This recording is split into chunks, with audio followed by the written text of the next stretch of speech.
herkesin kapısını çalacak. Vakitli veya vakitsiz, kimine ağır gelecek ağıtlı, kimine sürgünün yüküyle yüklenecek. Yakalayacak yorgun bedenini sahipsiz, ya bir hastahane köşesinde, ya bir yaşlılar evinde, ya da yem verirken kuşlara bir bankın üzerinde.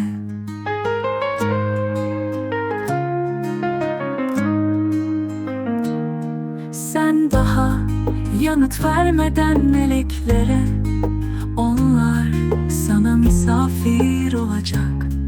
Bir bardaktan içeceksiniz, bir tabaktan, bir kaşıktan yiyeceksiniz son lokmanızı hiçbir şeye doymadan.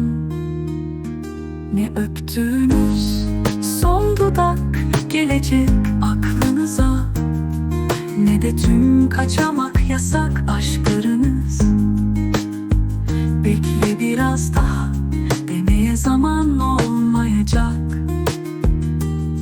Bekle, son şiiri okumadım falan, tatlıyı hiç tatmadım filan. Ülkede güneşin batışını görmedim, gönlümdeki kalan son arzumu doyurmadım. Yakamozda oğlumu doyasına kucaklayamadım ergen olalı.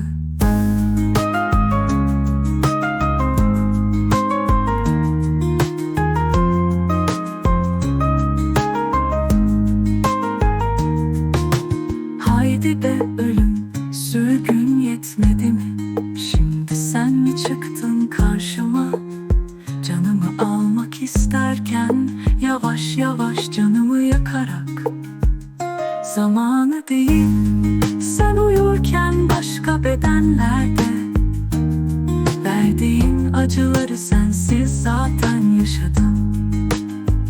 Seninle sözleşme yapılmaz biliyorum ama dur, bekle. Yapacak tonlarca bitmeyen işlerim var, mesela sana dokunan bu şiir gibi.